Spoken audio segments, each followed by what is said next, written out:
레위기 3장입니다. 이제 3장은 화목제입니다. 3장에서 화목제를 설명하고 7장 11절 이하에서 이제 제사장들은 어떻게 할 것인가를 보충해서 설명을 하죠. 이 화목제는 소제가 민하고 번제가 올라인 것처럼 이것은 쉘라밈이라는 단어입니다.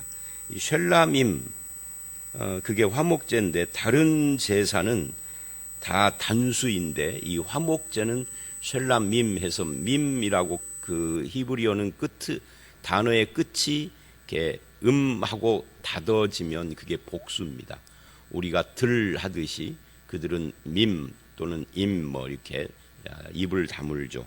그러니까 우리 한글로 표현한다면 미음자로 받침이 끝나면 그게 복수예요. 그런데 다른 제사는 다 단수인데 이 화목제는 복수형으로 돼 있다라는 것이 첫 번째 특징으로 우리가 봐야 하죠. 이 쉘라밈은 그 원형이 뭐냐면 샬롬이에요. 샬롬이 뭐죠? 평화죠. 평화, 화평 뭐 이런 거죠. 그래서 이 쉘라밈을 샬롬을 원형으로 해서 그 샬롬의 복수형으로 우리나라 말로 화목제 이렇게 번역을 했지만 왜 복수형으로 썼을까? 왜냐하면 화목제는 쌍방간에 이루어지는 것이기 때문에 그렇습니다. 하나님과 나와 이웃 이 두 쌍방간이죠. 꼭 한쪽만 하는 것은 아니죠. 일방적인 것이 아니다 그 말이에요. 예를 들면 나는 너하고 문제 없어. 내 마음은 해결됐어. 나는 아무렇지도 않아. 우리 그런 말 가끔 하죠. 사람들과의 어떤 문제가 생겼을 때 나는 아무렇지도 않아. 나는 다 내 마음 해결했어. 네가 문제지 뭐 이런 말 많이 합니다. 그런데 내 마음이 편하다라고 화목하게 된 건 아니죠. 화목은 내 마음 괜찮은 것처럼 네 마음도 괜찮아요. 화목인 거예요. 그래서 이게 쌍방간인 거죠. 하나님과 우리도 마찬가지입니다. 나는 하나님 앞에서 아무렇지도 않아. 문제 없어. 하나님도 편안하셔야죠. 나만 괜찮으면 되는 것이 아닙니다. 우리는 이 내 마음을 중심으로 모든 것을 해석하려고 그래요. 그래서 이 화목제는 그런 건 아니다. 쌍방이 다 편안해져야 된다. 그래서 샬롬에서 나온 쉘라밈인데 로마서 3장 24절로 26절에 이 화목제를 언급을 하죠. 신약에서 화목제는 뭐냐 할 때 예수 그리스도의 십자가에 드린 그 예수님의 몸 이게 화목제물이라고 그래요. 화목제물로 드려진 거죠. 예수님이 그렇게 해서 나와 하나님의 관계를 정상화시키는 이게 예수 그리스도다. 그래서 이렇게 이야기를 합니다. 로마 3장 26절은 이 화목제의 결과가 뭐냐? 하나님도 의롭고 믿는 예수님을 믿는 우리도 의롭게 됐다. 쌍방이 의롭게 된 거죠. 하나님도 나도. 그래서 십자가는 하나님과 내가 화목하게 된 현장입니다. 나와 다른 인간들도 화목을 이루는 그런 곳이라. 그래서 이게 이제 십자가가 수직 수평으로 돼 있잖아요. 수직으로는 하나님과 나, 수평으로는 나와 이 세상, 나와 다른 사람들 이 둘이 화목해 되어지는 것을 말한다. 그래서 이제 예수를 믿는 사람 속에는 원망도 불평도 불화의 정신 이런 것들도 없어지고 사라져야 하는 거죠. 그 대신에 원망하는 대신에 감사하고 불화하지 않고 섬기고 평화하는 그래서 화평케 하는 자는 복이 있나니 그가 하나님의 아들이다. 일컬음을 받는다. 누가 한 말이에요? 예수님께서 어디서 산상보훈에서 한 말이죠. 그래서 이제 내가 하나님과 화평할 뿐만 아니라 세상에서 화평케 하는 자가 되는 것이죠. 이 레위기 3장은 이런 화목제를 이야기를 하는데 문단이 셋으로 나누어져 있습니다. 어떻게 나누어지느냐면 나누는 그 원칙은 드리는 제물의 종류에 따라서 달라져요. 똑같은 화목제인데 1절로 5절은 소로 드리는 화목제, 그 다음에 6절로 11절은 양으로 드리는 화목제, 12절로 17절은 염소로 드리는 화목제, 이렇게 똑같은 화목제를 반복 설명을 하는 거죠. 그리고 마무리 16, 17절에 그동안 하지 않았던 내용을 하나 첨가를 해요. 이제 그렇게 나눠지는데, 이 화목제를 드리는 의식의 순서는 이 세 경우에 다 똑같아요. 이제 가축을, 소나 양이나 염소를 하나님 앞에 가져옵니다. 그리고 뭘 해야 합니까? 안수를 해야 합니다. 그 제물의 머리 위에 이 안수를 해야 한다 하는 것이 2절, 8절, 그리고 13절, 그러니까 세 번인데 각각의 문단에 한 번씩 들어가죠. 소인 경우, 양인 경우, 염소인 경우. 그러니까 안수를 꼭 해야 하는데, 이 안수라는 것의 의미가 뭐냐? 이제 우리들이 생각하는 안수, 여러분 안수하면 뭐 어떤 생각이 맨 먼저 드십니까? 이런 생각하시는 분이 있어요. 안수하면은 능력, 안수를 해서 병 고쳤다, 뭐 이런, 또는 뭐 목사 안수, 장로 안수, 뭐 그래서 장로 장립식 이런 거 할 때 꼭 안수를 하잖아요. 안수 집사 할 때도 그 안수 집사와 서리 집사의 차이는 안수했느냐 안 했느냐 이 차이예요. 안수 집사 할 때 그 직분을 세는, 그러니까 능력, 직분, 이 두 가지가 생각나요. 근데 그 둘은 다 안수의 원래 의미가 아니에요. 안수의 원래 의미는 무엇이냐면 이게 동일시입니다. 동일시. 그래서 목사 안수를 할 때는 반드시 목사가 안수를 해야 돼요. 목사를 세울 때는. 장로가 안수를 하는 게 아닙니다. 안수 집사가 올라와서 목사 안수 받을 전도사 위에, 머리 위에다가 손을 얹지 않아요. 만약에 안수 집사가 와서 손을 얹으면은요, 목사가 되는 게 아니라 안수 집사 되는 겁니다. 그래서 이건 동일시의 개념을 가져요. 장로를 세울 때는 장로도 와서 안수를 하죠. 그렇게 하는 거예요. 병을 고칠 때도 마찬가지입니다. 능력이 아닙니다. 내 손에서 능력이 나간다 이렇게 말하는 것은, 그 말하는 사람은 그건 사이비라고 그래요. 그 대표적인 사이비가 뭐였죠? 바로 할렐루야 기도원 김계화였어요. 그래서 자기 손으로 뭐 등짝을 긁으면 뭐 암덩어리가 나온다. 근데 나중에 검사를 해봤더니 뭐 매독이 걸렸어요. 뭐 지금은 사라졌습니다만은 이 안수에 대한 오해입니다. 그리고 뭐 병자를 고친다고 뭐 안수의 변형 스타일, 안찰 막 두들기죠. 근데 이게 살짝 두들기는데 이거를 1시간 정도 두들기면 사람이 죽어요. 또 혼자 두들기는 거 아닙니다. 사람을 눕혀놓고 뭐 여러 명이, 7, 8명, 한 10명이 계속 한 부위만 계속 때리는 겁니다. 그래서 죽는 경우가 가끔씩 신문에 보도되는 그런 이 기독교 망신이죠. 이게 안수에 대한 오해입니다. 성경에 안수하는 경우가 여러 차례 나오지만 전부 다 하나의 의미를 가져요. 동일시라고 하는. 건강한 자가 병든 자에게 안수함으로써 동일시, 나와 같은 건강을 주십시오라고 하나님께 간구하는 거죠. 그게 동일시입니다. 그래서 이 안수가 신약에 오면은 어떻게 쓰이는가 하면은 이게 연합이라는 의미로 쓰여서 믿음이 되는 겁니다. 여러분, 우리가 믿는다, 예수님을 믿는다 할 때 이게 뭐예요? 예수 그리스도와 내가 나를 연합관계로 믿는다는 거예요. 예수님이 성육신 하신 것은 우리를 대표하고 대신하러 오신 거고, 이거 성경 공부 때 다 하는 이야기입니다. 십자가에 지신 것은 내 죄를 대신해서 지신 거죠.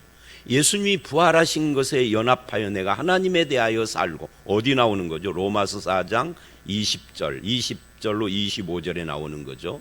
그러니까 이게 전부 다 예수 그리스도와 내가 연합, 동일시 되는 거예요. 그걸 고백하는 거죠.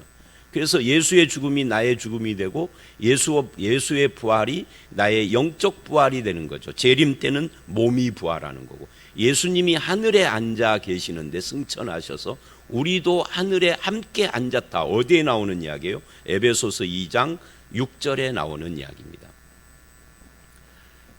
그게 다 믿음을 말하는 거예요. 믿음이란 예수와 나의 동일시다. 예수와 나의 연합이다. 예수와 나의 연합이 믿음이고 그게 구원이다. 이게 어디에서 설명을 하죠? 로마서 6장 1절서부터 11절이 그 이야기를 합니다. 로마서 6장 앞부분이죠. 전반부를 읽어보면 계속 예수 그리스도와 함께 죽고 예수와 함께 살고 예수 그리스도와 연합하고 계속 그 이야기를 합니다. 합하여 죽고 합하여 살고, 그리고 마지막 결론이 예수와 함께 죄에 대하여 죽고 십자가에서 예수와 함께 그 부활하신 예수와 함께 하나님을 향하여 살아있는 이것을 네가 여겨라. 그렇게 여기는 것이 믿음인 거죠. 그래서 그런 모든 신약이 말하는 믿음, 그게 여기서 안수란 말이에요. 그러니까 이 제물을 드릴 때 화목제나 속죄제 같은 경우에 안수하지 않으면 무효해요. 이 제물 드려봐야 아무 소용이 없는 거죠. 그래서 안수를 하라라고 말을 하는 겁니다. 번제도 마찬가지. 소제는 아니죠. 번제, 화목제, 속죄제 이런 것들은 다 안수가 핵심으로 등장을 합니다. 그렇게 안수한 뒤에 이 짐승, 동물을 소나 양이나 염소를 잡아서 그 피를 단 사면에 뿌리고 가죽을 벗기고 토막을 내고 그것을 불태우는 거예요. 근데 화목제물에서는 완전하게 다 태우는 것이 아니라 일부만. 번제는 완전히 태우는 거잖아요. 여기서는 일부만 하는 겁니다. 여기까지는 이제 번제하고 비슷한데 화목제와 번제의 차이는 전체를 다 태우느냐 일부만 태우느냐 이 차이예요. 그래서 이제 내장에 덮인 기름, 그리고 콩팥과 그 위에 있는 기름, 간 주위에 있는 기름만 떼어서 태웁니다. 그 일부가 뭘 태우느냐 할 때 주로 기름을 태우는 거예요. 그 나중에 맨 끝에 16절을 보면 기름은 여호와 것이니라 한 다음에 기름은 먹지 말아라 라고 17절에 기름과 피는 먹지 말라 이래요. 우리 중에는 뭐 동물을 고기를 이렇게 먹을 때는 기름이 맛있어 기름 많이 잡수시는 분들이 있어요. 근데 그거 수십 년 하다 보면 나중에 문제가 생깁니다. 이게 이제 위생적인 건강 차원에서 먹지 말라 한 건 아니에요. 그런데 어쨌든 이 화목제에서는 번제는 다 태워드리는데 여기서는 기름은 떼어서 그것만 태워드리고 나머지 기름을 뺀 나머지 살코기들이죠. 이거는 안 태웁니다. 왜 안 태우느냐면 이것은 제사장에게 주었어요. 가슴과 뒷다리, 이게 7장 31절 이하에 그 이야기가 나와요. 그래서 예배하는 자와 나, 제물을 드리는 나와 친구 그리고 가족들과 함께 제사장에게 준 이 가슴과 뒷다리를 빼놓고 나머지는 이게 가족들과 친구들과 내가 함께 나누어 먹었습니다. 왜 이렇게 하는 거죠? 이게 화목이니까 식사라는 의미를 갖고 있는 거예요. 하나님 앞에서 그렇게 해서 화목을 선포하는 거죠. 기름진 것은 가장 좋은 것, 기름은 가장 좋은 것이고 이 콩팥과 내장, 이 히브리인들이나 고대 사람들은 이 콩팥과 내장을 감정이 있는 장소라고 생각을 했어요. 그래서 이것을 하나님께 드려서 결국 나의 가장 좋은 것은 하나님께 드리고 내 마음과 내 감정까지도 다 하나님께 헌신한다라는 상징으로 드리는 거죠. 이 화목제의 목적과 종류를 우리가 살펴보면 오늘 본문에는 이 화목제의 목적이나 종류가 안 나옵니다. 그냥 소, 양, 염소 이렇게만 나오고요. 근데 7장 11절 이하에 화목제의 종류와 목적이 나오는데 이제 그건 그때 가서 다시 보겠습니다만은 여기서 간단하게 말을 하면 첫째는 감사의 화목제예요. 7장 12절로 15절에 나오는 이야기죠. 그러니까 원수나 질병으로부터 하나님의 도우심을 간구하거나 자기의 잘못을 고백하면서 드리는 것이 화목제입니다. 또 또는 환난에서 구원받은 뒤에 하나님께 감사해서 드리는 것이 화목제이기도 하고요. 이게 전부 다 감사의 화목제입니다. 이때에는 이 화목제 제물을 집에다 남겨놓지 말고 당일에 다 먹어야 된다라는 원칙을 레위기 7장 12절로 15절에서 세워요. 이 먹는 시간을 정하는 이유가 무엇이냐면 가슴과 뒷다리를 제사장에게 주고 나머지를 다 함께 먹는 이 공동 식사인데, 이 공동 식사가 화목제, 그러니까 제물을 그 콩팥이나 기름이나 이런 것을 태워드리는 것이 절정이 아니고 안수를 해서 잡은 뒤에는 함께 공동으로 식사하는 것이 이게 화목제의 절정이란 말이죠. 그래서 이것을 뒤로 미루면 안 된다는 거예요. 하나님 앞에서 사랑의 친교 행위와 같은 거예요. 신약 시대로 오면은 사도행전 2장에 예수를 믿은 사람들이 날마다 함께 식사를 하고 주일날도 모여서 전체가 함께 식사를 하고, 어떻게 보면 예배하는 것보다 식사가 더 중요한 것처럼 그렇게 기록이 되어 있는 것은 그게 공동 식사가 사랑의 친교요, 이게 화목의 정신을 말하는 것이기 때문에 그렇습니다. 그래서 이 코로나 때문에 우리가 주일날 예배 후에 식사를 못하고 있으니까 교회를 와도 왔다 간 건지 아닌지 좀 그렇잖아요. 예배 끝나면 밥을 먹어야 하는데, 우리 코로나 이전에 식당에 사람들이 얼마나 붐볐어요. 처음 온 사람들마다 다 놀랬죠. 이렇게 그냥 가득가득 앉아서 식사를 하면서 담소를 하고, 이게 이제 화목제가 반영된 거예요. 사랑의 식사입니다. 이것을 통해서 하나님의 임재를 느끼고 기뻐하고 하는 건데, 이 중요한, 우리 이걸 밥상 공동체라고 하죠. 이제 신약에서는 성만찬하고도 연관이 되고요. 근데 이것을 미루지 말고 당일에 다 해야 한다라고 말하고 있는 겁니다. 그 하나님과의 샬롬을 누려야 한다. 이 화목과 관계되는 신약 성경의 유명한 말씀이 또 하나 있죠. 그게 어디죠? 고린도후서 5장 17절로 21절.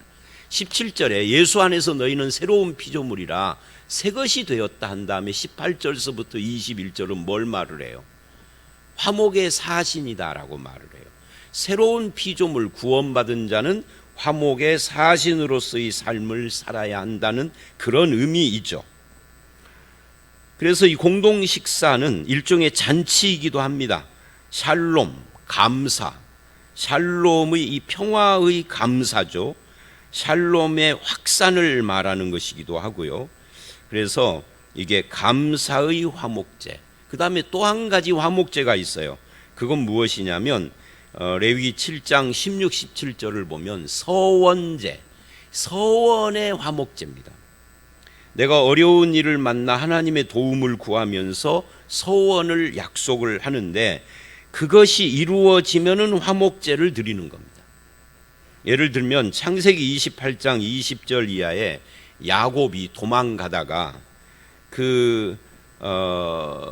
베델이라는 곳에서, 원래 이름은 루스, 방황, 황무지라는 곳이죠. 거기서 하나님을 만납니다. 그리고 돌기둥을 세우고 잠에서 깬 뒤에 기름을 부으면서 서원을 합니다. 그리고 이름을 바꾸죠. 루스, 방황, 황무지가 아니라 베델, 하나님의 집이다. 이렇게 하면서 서원을 하죠.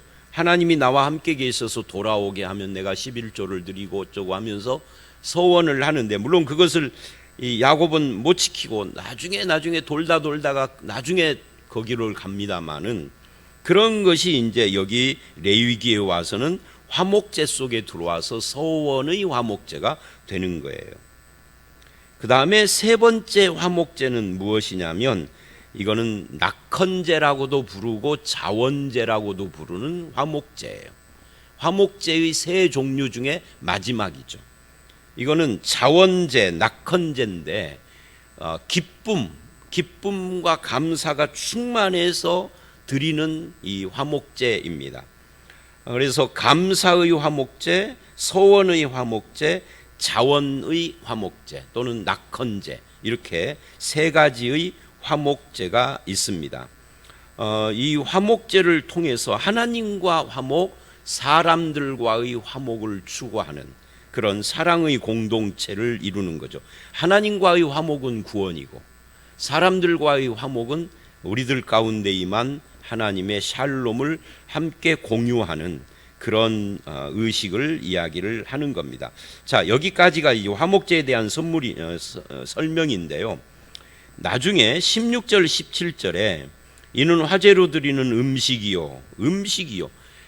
왜 화제로 드리는 제물이라고 않고 음식이라고 했어요? 왜 그랬을까요? 왜냐하면 이게 먹는 것이 핵심이니까. 하나님께 완전히 다 드리는 번제하고 다르다는 거죠. 나눠 먹는 공동 식사이니까 음식이요. 향기로운 냄새라. 이거는 불로 태워드리는 그 내장을, 그게 음식이다. 그리고는 모든 기름은 여호와의 것이니라. 여호와께 바쳐라 하는 의미입니다. 네가 먹지 말고. 그리고 기름과 피를 먹지 말아라 라고 마무리를 했어요. 이는 너희 모든 처소에서 너희 대대로 지킬 영원한 규례니라. 이 말씀을 언급을 하는 것은 이제 설명은 다 끝났지만 한 가지 더 첨가해서 말씀드리려고 하는 겁니다. 어떤 사람들이 이 성경에서 피를 먹지 말라 했으니 선지 먹으면 안 돼요 라고 하는 분들이 있습니다. 저는 개인적으로 선지국 별로 먹지도 않고 그렇게 선지를 먹고 싶어 하고 남부시장 찾아가고 그러지는 않습니다만은 있으면 먹고 없으면 안 먹고 1년 내내 선지를 한 번도 작년 재작년 선지 먹어본 경험이 없습니다. 눈앞에 없으면 굳이 안 먹는 거죠. 근데 어떤 분들은 선지국 먹으면 안 된다 하고 그 근거를 구약의 이런 피를 먹지 말아라 여기 말고도 피에 대한 이야기가 더 나오죠. 그렇게 이야기를 하는데, 그런데 그러려면 기름도 먹으면 안 돼요. 그잖아요. 오늘 이 본문에 기름과 피를 먹지 말. 왜 피만 이야기해요? 기름. 삼겹살 먹으면 안 돼 그러면. 그죠? 삼겹살 말고 소를 이렇게 소불고기 먹을 때도 기름은 일일이 현미경으로 봐가지고 기름 있는 부분을 정확히 떼어내고 먹어야 돼요. 기름을 떼어내고 먹으면 건강에 좋습니다. 근데 저는 그런 차원을 말하는 게 아니라 성경 말씀을 그 의미를 생각하지 않고 문자 그대로 적용을 한다든지, 또는 신약에 와서 예수 그리스도에게서 화목제물 되신 예수님에게서 이것이 성취됐는데도 신약에 와서 구약의 그 문자를 그대로 문자적으로 적용해야 한다라고 말하는 것은 옳지 않다 하는 것을 말하려고 하는 겁니다. 구약의 5대 제사는 전부 다 예수 그리스도를 바라보는 거예요. 예수 그리스도에게 성취되는 거죠. 번제가 됐던 속죄제가 됐던 뭐가 됐던지 간에. 그래서 신약에 와서는 그 의미가 새로워지는 것인데, 그래서 그 새로워진 의미가 화목제물에서는 뭐라는 거예요? 예수 그리스도를 통한 하나님과의 화목, 성도들 간의 이웃과의 화목, 공동 식사, 감사, 또는 자원하는 기쁨, 서원, 이런 거하고 관계되는 것이죠. 자, 저와 여러분이 하나님과 죄인이고 원수 되었었는데 예수의 화목제물 되심으로써 우리가 그분 앞에 평화를 누리는, 샬롬을 누리는 하나님의 백성과 자녀가 됐다라는 것을 감사하는 마음을 가지고 하나님과만이 아니라 이웃과 성도들과도 화목한 삶을 추구하여서 화평케 하는 하나님의 자녀로 살아가는 저와 여러분들이 다 되시기를 주의 이름으로 축원합니다. 함께 기도하겠습니다. 하나님, 5대 제사 중에 세 번째인 이 화목제를 보면서 하나님 앞에 원수였고 죄인이었던 우리를 화목케 하시기 위하여 이 땅에 오시고 화목제물로 십자가를 지신 예수 그리스도를 생각합니다. 이제 예수님을 믿음으로써 하나님 앞에서 죄인과 원수가 아니라 화목한 자녀요 백성이 되었고, 이제는 그 화목을 세상에 증거하는 화목의 사신으로서 살아가야 될 책임이 우리에게 있음을 알았습니다. 우리가 이 사명을 잘 감당하여 화목케 하는 주의 백성으로 살게 하시고, 아버지 하나님, 나와 내 가족과 교우들과 이웃들이 나로 인하여서 화목한 그런 관계로 살아갈 수 있도록 화목의 정신을 우리 속에 심어 주시옵소서. 화목의 사신이라고 말씀하신 그것을 실천적으로 살아가기를 원하옵고 내 주변이 온통 샬롬으로 열매 맺는 그런 성도로 살게 해 주시옵소서. 늘 항상 감사하게 하시고 또 하나님 앞에 서원한 것을 이루어가며 자원하는 마음으로 주님께 헌신하는 우리 모두로 삼아 주시기를 간절히 바라오며 예수님 이름으로 기도드렸사옵나이다. 아멘.